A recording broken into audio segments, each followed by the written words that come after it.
नमस्कार, स्वागत है आपका एजुकेशनल यूट्यूब चैनल शांभवी पर।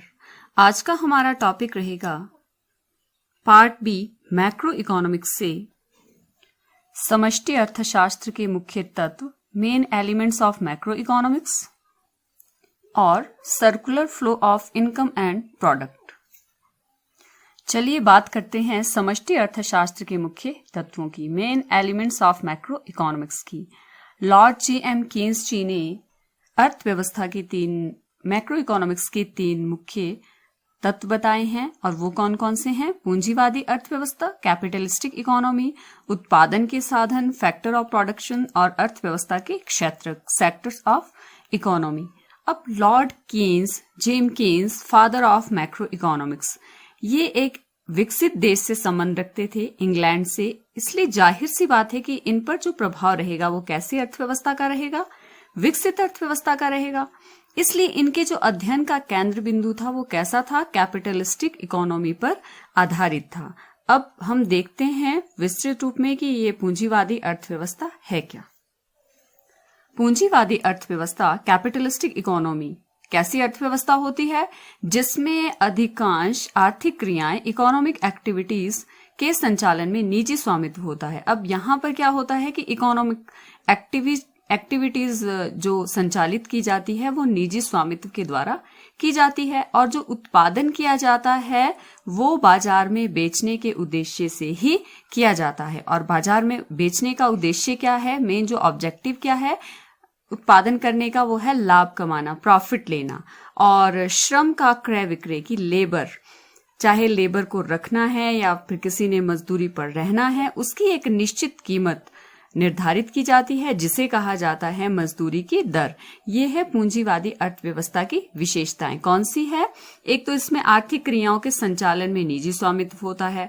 दूसरा, जो उत्पादन किया जाता है वो बाजार में बेचने के लिए किया जाता है, जिसका कि मुख्य उद्देश्य लाभ कमाना होता है। और श्रम का जो क्रय विक्रय किया जाता है, खरीदा जाता है, चाहे श्रम को बेचा जाता है, इसकी एक निश्चित कीमत होती है जिसको कि वेज रेट कहा जाता है। दूसरा इसमें आ जाता है फैक्टर ऑफ प्रोडक्शन। कोई भी प्रोड्यूसर जब उत्पादन करना शुरू करेगा, सबसे पहले उसको चाहिए फैक्टर ऑफ प्रोडक्शन। प्रोडक्शन करने के लिए उसको फैक्टर्स चाहिए, और वो फैक्टर कौन कौन से हैं? समष्टि अर्थशास्त्र में भी, समष्टि अर्थव्यवस्था में भी व्यष्टि अर्थव्यवस्था की ही तरह भूमि, पूंजी, श्रम और उद्यमी ही है क्या? फैक्टर ऑफ प्रोडक्शन, जिसमें कि लैंड, लेबर, कैपिटल और एंटरप्रेन्योर। सबसे पहले भूमि को प्राकृतिक संसाधन के रूप में प्रयोग किया जाता है कि कोई भी नेचुरल रिसोर्स से उसको प्रयोग किया जाता है भूमि के रूप में। फिर बात आती है पूंजी की। अब पूंजी भी उत्पादन प्रक्रिया का एक इम्पॉर्टेंट कंपोनेंट है। अब यहाँ पर यदि हमें उत्पादन करना है तो पूंजी भी हमें चाहिए। पूंजी के प्रयोग के बदले में जो उसको कीमत दी जाती है उसे कहा जाता है ब्याज। अब आप सोच रहे होंगे कि पूंजी में आता क्या है? पूंजी में आता है कोई भी मशीनरी हो गई, टूल्स है, equipment of all kinds, building, railway and all means of transportation, communication and raw material. ये सारी की सारी चीजें आती है कैपिटल में। फिर बात आती है श्रम की। उत्पादन करने के लिए लेबर भी चाहिए, उत्पादन करना है। अब श्रम क्या करता है? अपनी ये सेवाओं के द्वारा उत्पादन प्रक्रिया में योगदान देता है। अब जब ये योगदान देगा तो इसको भी इसके बदले में रिवॉर्ड दिया जाएगा, जिसे कहा जाता है, जो इसको कीमत दी जाती है उसे कहा जाता है मजदूरी दर, वेज रेट उसे कहा जाता है। फिर बात आती है उद्यमी की। जो चौथा इसमें फैक्टर ऑफ प्रोडक्शन कौन सा है? उद्यमी, एंटरप्रेन्योर। अब ये कैसे लोग होते हैं? जो बड़े बड़े निर्णयों का नियंत्रण करते हैं, बड़े बड़े ये निर्णय लेते हैं और रिस्क बियर करते हैं, जोखिम भी उठाते हैं, और फिर ये जोखिम उठाने के बाद इन्हें लाभ प्राप्त होता है। लाभ प्राप्त ऐसे ही इनको प्राप्त नहीं होता है, बल्कि यहाँ आपको मैं फ्लो चार्ट के द्वारा बताती हूँ कि किस तरह से एंटरप्रेन्योर काम करता है। यह है उत्पादन के साधन, लैंड, लेबर, कैपिटल, 3। चौथा है एंटरप्रेन्योर। अब जो एंटरप्रेन्योर है, उद्यमी है, वो क्या करता है? लैंड, लेबर और कैपिटल को ऑर्गेनाइज करता है, इनको संगठित करता है, क्योंकि ये क्या है, प्रोवाइड फैक्टर इनपुट्स, ये है हमारे पास फैक्टर इनपुट्स। फिर इनको ऑर्गेनाइज करने के बाद जो एंटरप्रेन्योर है, उद्यमी है, प्रोडक्टिव एंटरप्राइज है, विच ऑर्गेनाइज देम टू प्रोड्यूस, इनको ऑर्गेनाइज करता है, किस लिए करता है, प्रोडक्शन के लिए करता है।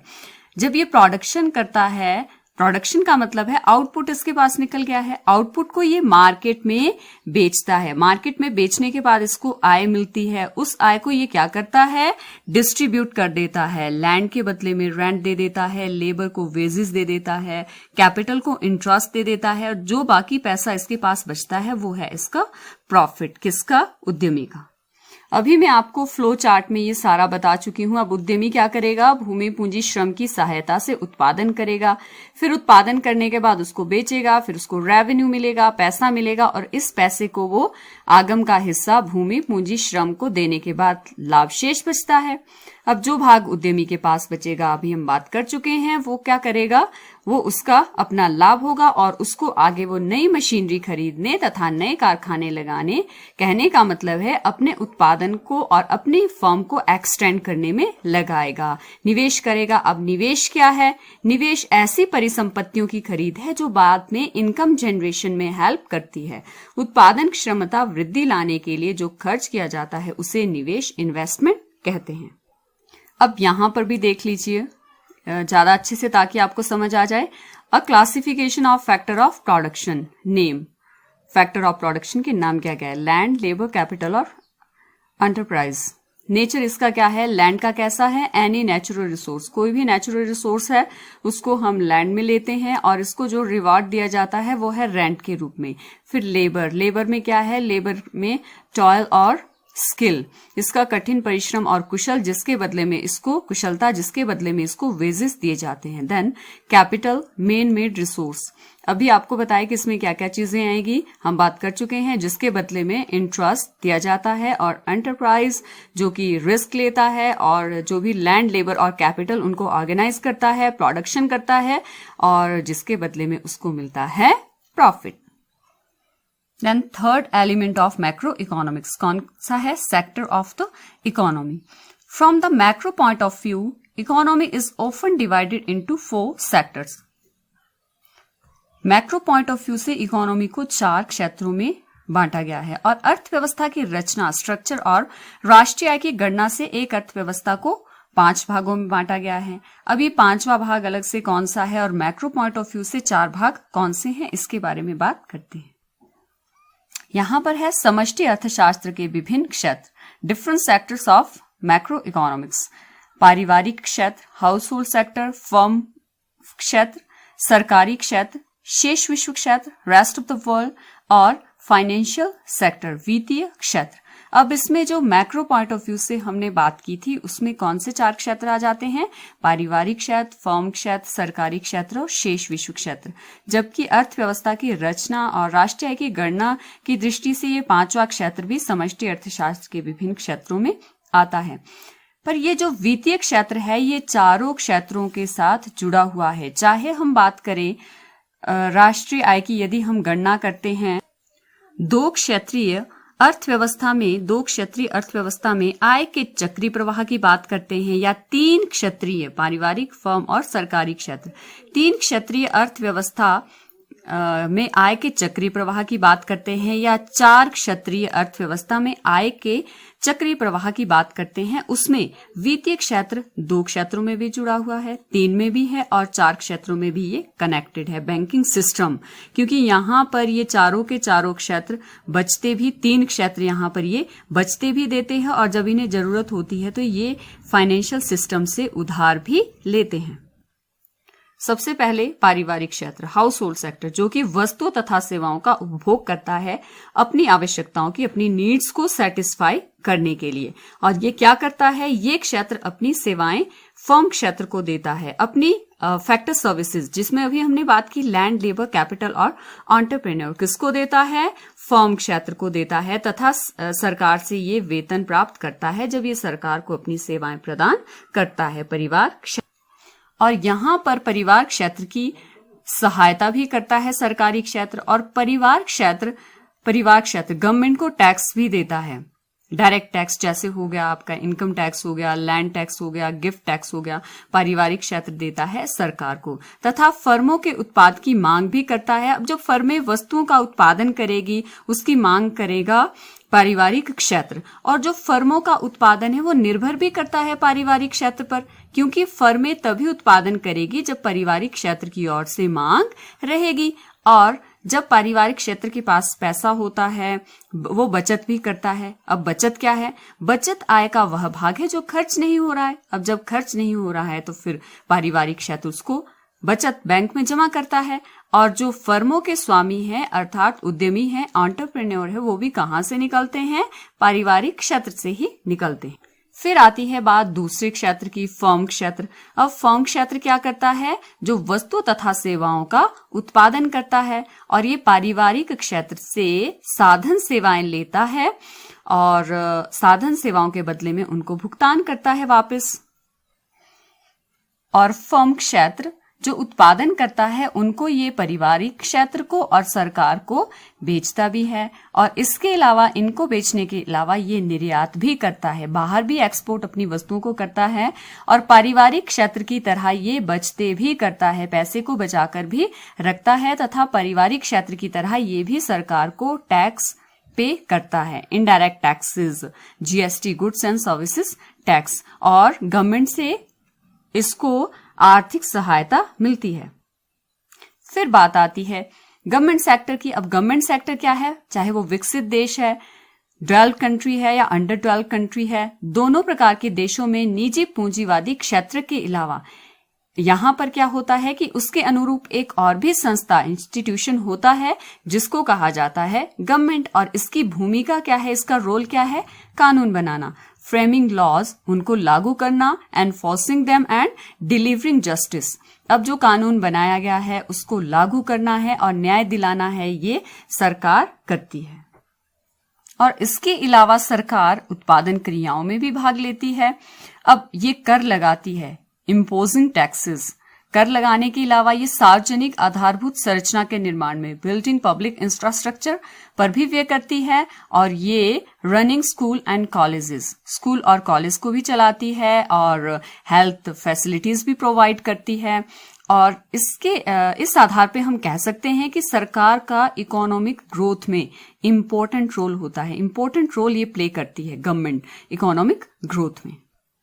फिर आती है बात बाह्य क्षेत्र की, rest of the world, external sector, और you can say foreign sector. अब ये जो तीनों क्षेत्र है, पारिवारिक क्षेत्र है, फर्म क्षेत्र है और सरकारी क्षेत्र है, ये है देसी अर्थव्यवस्था को दर्शाते हैं। जबकि जो आपका बाह्य क्षेत्र है ये किस चीज को दर्शाता है कि जब हमारे शेष विश्व अन्य देशों के साथ आयात निर्यात के संबंध बनते हैं, आयात निर्यात का ये कार्य करता है और विदेशों से हम जुड़े रहते हैं। अब ये आयात क्या होता है? आयात होता है जब कोई देश विश्व के अन्य देशों से वस्तुएं खरीदता है तो उसे आयात कहते हैं, और जब हम अपनी घरेलू वस्तुएं विश्व के अन्य देशों में बेचते हैं तो उसे एक्सपोर्ट, निर्यात कहते हैं। पर आज के समय में आपने देखा होगा कि खाली वस्तुओं व सेवाओं का आयात निर्यात नहीं होता, खाली वस्तुओं के आयात निर्यात से देश आपस में जुड़े हुए नहीं है, बल्कि विदेशी पूंजी का भी प्रवाह होता है एक देश से दूसरे देश की ओर। अब मान लीजिए जैसे भारत विदेशों में अपने उद्यम स्थापित कर रहा है, तो इसका मतलब है भारत से विदेशों की ओर पूंजी का प्रवाह हो रहा है, और इसी तरह से भारत में भी विदेशी यहाँ पर फॉरेन डायरेक्ट इन्वेस्टमेंट के द्वारा यहाँ उद्यम स्थापित कर रहे हैं, तो विदेशों से भारत की ओर पूंजी का प्रवाह हो रहा है। फिर आती है बात फाइनेंशियल सिस्टम या मनी मार्केट की, जो कि क्या करता है? मुद्रा उधार देता है तथा जमाएं स्वीकार करता है। और पहले भी आपको बता चुकी हूं कि ये चारों के चारों सेक्टर से कनेक्टेड है। ये परिवार क्षेत्र हो गया, फर्म क्षेत्र हो गया, सरकारी क्षेत्र हो गया, उनकी जमाएं ये स्वीकार करता है, और जब उन्हें जरूरत होती है तो ये उन्हें उधार भी देता है। अब बात करते हैं आय और उत्पाद के चक्रीय प्रवाह की, circular flow of income and product. आय और उत्पाद के चक्रीय प्रवाह से अभिप्राय अर्थव्यवस्था के विभिन्न क्षेत्र। अब विभिन्न क्षेत्र कौन से हो गए? अभी जिन क्षेत्रों की हमने 5 क्षेत्रों की बात की, कौन कौन से? पारिवारिक क्षेत्र है, फर्म क्षेत्र है, गवर्नमेंट सेक्टर है, rest of the world and financial sector है। उसमें मौद्रिक आय के प्रवाह या वस्तुओं और सेवाओं के चक्रीय प्रवाह किस तरह से वहां पर होता है, उसको कहेंगे circular flow of income and product, कि वहां पर इनकम और प्रोडक्ट किस तरह से सर्कुलेशन में घूम रहा है। अब इनकम और प्रोडक्ट जो है वो ये सर्कुलेशन एक चक्र की तरह घूमते हैं, जिसका ना तो कोई स्टार्टिंग पॉइंट है और ना ही कोई एंडिंग पॉइंट है। सबसे पहले क्या होता है? उत्पादन होता है। उत्पादन कौन? प्रोड्यूसर करेगा, पर कैसे करेगा? फैक्टर ऑफ प्रोडक्शन वो लेगा पारिवारिक क्षेत्र से, फिर उत्पादन करने के बाद बेचेगा, फिर उसे आय प्राप्त होगी और फिर इस आय को वस्तु तथा सेवाओं पर वो व्यय करता है। अब जो प्रोड्यूसर है वो रॉ मटेरियल लेगा, मशीनरीज लेगा, और जो फर्म सेक्टर है उनको जो फैक्टर ऑफ प्रोडक्शन बेचने के बाद पैसा मिलता है उससे वो वस्तुएं लेगा, फर्म से ही तैयार वस्तुएं। और यह प्रक्रिया बार बार चलती रहती है और इस प्रक्रिया का ना तो कोई आदि है और ना ही अंत है, ये निरंतर चलती रहती है। आय के इसी निरंतर होने वाले प्रवाह को ही चक्रीय प्रवाह कहते हैं। अब यहाँ पर क्या है कि एक व्यक्ति का जो खर्च होता है वो दूसरे व्यक्ति की आय होती है, एक व्यक्ति जो खर्च कर रहा है वो दूसरे व्यक्ति की आय बन जाती है, और एक क्षेत्र जो पूर्ति कर रहा है, चाहे वो पारिवारिक क्षेत्र है या फर्म क्षेत्र है, वो दूसरे क्षेत्र की मांग डिमांड बन जाती है। चक्राकार प्रवाह के प्रकार, टाइप्स ऑफ सर्कुलर फ्लो, इसके 2 प्रकार है, रियल फ्लो और मनी फ्लो। रियल फ्लो में क्या होता है? जहां पर flow of goods and services, जहां पर फिजिकल फ्लो होता है, जहां पर वस्तु तथा सेवाओं के रूप में होने वाले प्रवाह को वास्तविक प्रवाह कहते हैं। अब यहाँ पर जो मीडियम ऑफ एक्सचेंज रहेगा वो गुड्स ही रहता है। बार्टर सिस्टम कहेंगे हम कि जहां पर वस्तुओं के बदले में वस्तुएं ली जा रही है और वस्तुओं के बदले में वस्तुएं दी जा रही है, जहां पर मुद्रा का कोई काम नहीं है, वस्तुओं को ही एक्सचेंज किया जा रहा है, वहां हम कहेंगे वास्तविक प्रवाह। जहां बात आती है मनी फ्लो की, मनी फ्लो में क्या होता है? जहां पर मीडियम ऑफ एक्सचेंज मुद्रा करेंसी रहती है, जहां पर हम वस्तुएं ले रहे हैं, पैसा दे रहे हैं, और पैसा वस्तुएं दे रहे हैं तो पैसा उसके बदले में ले रहे हैं। मुद्रा के रूप में होने वाले प्रवाह को मौद्रिक प्रवाह कहते हैं। अर्थव्यवस्था के हम मान लीजिए 2 सेक्टर को लेते हैं, 2 क्षेत्रों को लेते हैं, हाउस होल्ड सेक्टर और फर्म सेक्टर, पारिवारिक क्षेत्र और फर्म सेक्टर। अब जो पारिवारिक क्षेत्र है, पहले भी आपको बताया है, ये फैक्टर ऑफ प्रोडक्शन मतलब फैक्टर सर्विसेज ही देता है। किसको? फर्म सेक्टर को। फैक्टर सर्विसेज कौन सी? लैंड, लेबर, कैपिटल और एंटरप्रेन्योर। किसको देता है? फर्म सेक्टर को देता है। कौन? House hold sector. अब जो एंटरप्रेन्योर है ये लैंड, लेबर और कैपिटल को ऑर्गेनाइज करता है, प्रोडक्शन करता है, वस्तुएं तैयार करता है, और तैयार वस्तुओं को ये वापस किसको देता है? एक्सचेंज में हाउस होल्ड सेक्टर को देता है। आपने ये ध्यान रखना है एरो का कि यहां से देखिए, यहां से ये फैक्टर सर्विसेज आ रही है इधर इधर इधर, तो आपने ध्यान देना है एरो आपका इधर रहेगा, क्योंकि फ्लो ऑफ सर्विसेज यहां से आ रही है और इधर की ओर आ रही है। फिर यहां से तैयार गुड्स और सर्विसेज जब इधर जा रही है तो फिर ध्यान दीजिए कि यहां पर एरो इधर लगेगा, क्योंकि गुड्स और सर्विसेज आपकी इधर से इधर जा रही है हाउस होल्ड सेक्टर की ओर। तो यहां पर फैक्टर सर्विसेज ली गई थी और गुड्स और सर्विसेज तैयार वस्तुएं यहां पर वापस गई। मतलब एक्सचेंज किस चीज का हुआ? वस्तुओं और सेवाओं का ही हुआ। यहां से फैक्टर सर्विसेज आई और यहां से गुड्स और सर्विसेज वापस हाउस होल्ड सेक्टर की ओर गई। ये हमारे पास है रियल फ्लो। अब बात करते हैं मनी फ्लो की। मनी फ्लो में क्या होता है? जहां पर मीडियम ऑफ एक्सचेंज मनी रहेगा, कि यहां से जो हाउस होल्ड सेक्टर ने सर्विसेज इधर हमारे पास दी थी, इधर हमारे पास सर्विसेज दी थी, लैंड, लेबर, कैपिटल और एंटरप्रेन्योर, उसके बदले में फैक्टर पेमेंट्स वापस गई। फैक्टर पेमेंट मतलब साधन भुगतान, उन साधनों के बदले में लैंड के बदले में रेंट गया, लेबर के बदले में वेजेस गए, और यहां पर कैपिटल के बदले में इंटरेस्ट और एंटरप्रेन्योर को प्रॉफिट मिलता है हाउस होल्ड सेक्टर। अब यहां भी कि फर्म सेक्टर से गया वो पैसा, फैक्टर पेमेंट कहां गई? ये देखिए इधर, और एरो आपने देना है इधर। फिर जो तैयार वस्तुएं और सेवाएं गई थी इधर, उसके बदले में वापस कंजम्पशन एक्सपेंडिचर आया इधर। तो यहां पर जो मीडियम ऑफ एक्सचेंज है 2 सेक्टर इकोनॉमी में, वो क्या रहेगा? मनी है। दैट्स वाई इसको कहा गया है मनी फ्लो। एक बार फिर से देख लीजिए, फैक्टर पेमेंट गई फर्म सेक्टर से हाउस होल्ड सेक्टर की ओर, रेंट, वेजेस, इंटरेस्ट और प्रॉफिट। हाउस होल्ड सेक्टर ने जो गुड्स और सर्विसेज ली थी उसके बदले में कंजम्पशन, उपभोग व्यय किया है वापस फर्म सेक्टर की ओर, और ये है मनी फ्लो। देख लीजिए, रियल फ्लो वास्तविक प्रवाह से अभिप्राय है जिसमें पारिवारिक क्षेत्र द्वारा प्रदान की गई उत्पादन के साधनों की सेवाओं का प्रवाह। उत्पादन के साधन कौन से हैं? लैंड, लेबर, कैपिटल और एंटरप्रेन्योर। उनका फ्लो किधर होता है? उत्पादक क्षेत्र की ओर, प्रोड्यूसर सेक्टर की ओर या फर्म सेक्टर की ओर होता है, तथा फर्मों द्वारा उत्पादित वस्तुओं का प्रवाह मतलब गुड्स और सर्विसेज का फ्लो परिवार, हाउस होल्ड सेक्टर की ओर होता है। फिर है मनी फ्लो। मनी फ्लो में क्या है? आय के मौद्रिक प्रवाह से अभिप्राय उस प्रवाह से है जिसमें फर्मों द्वारा उत्पादन के साधन कौन से हैं? लैंड, लेबर, कैपिटल और एंटरप्रेन्योर को उनकी सेवाओं के बदले में ब्याज, लगान, मजदूरी और ब्याज, लाभ, मजदूरी और लगान आदि के रूप में मुद्रा का प्रवाह फर्मों से परिवार, हाउस होल्ड सेक्टर की ओर होता है। और इसके विपरीत फर्मों ने जो गुड्स और सर्विसेज दी थी उत्पादन के साधनों की सहायता से उत्पादित, अब हेल्प किसके लिए? लैंड, लेबर, कैपिटल और एंटरप्रेन्योर के लिए। फिर वस्तुएं तैयार की, अब उन वस्तुओं की कीमतों के रूप में अर्थात उपभोग व्यय, वस्तुएं जो तैयार परिवार क्षेत्र को दी है उसके बदले में वापस उपभोग व्यय के रूप में मुद्रा का प्रवाह पारिवारिक क्षेत्र से फर्मों की ओर होता है। आज हमने बात की समष्टि अर्थशास्त्र के मुख्य तत्व, circular flow of income and product, जिसमें रियल फ्लो और मनी फ्लो के बारे में जाना। इससे संबंधित आपको कुछ भी पूछना हो आप कमेंट बॉक्स में जाकर पूछ सकते हैं। पिछली वीडियो से संबंधित आपसे कुछ प्रश्न पूछ रही हूं जिनके आंसर आपको कमेंट बॉक्स में जाकर देने हैं। क्वेश्चन है, who is the father of macro economics? समष्टि अर्थशास्त्र के पिता कौन है? और अर्थशास्त्र को दो भागों में, 2 पार्ट्स में डिवाइड किस अर्थशास्त्री ने किया है? जॉन मैनार्ड केन्स की फेमस बुक, वैसे तो इनकी बहुत सारी किताबें हैं बट फेमस बुक इनकी कौन सी है जो जिसकी वजह से समष्टि अर्थशास्त्र का उद्भव हुआ था? समष्टि अर्थशास्त्र का दूसरा नाम क्या है? What is the second name of macro economics? और विश्वव्यापी महामंदी कब फैली थी? ग्रेट डिप्रेशन कब आया था? वीडियो आपको पसंद आए तो आप शेयर भी कर सकते हैं ताकि और भी इसका फायदा उठा सके। Thank you.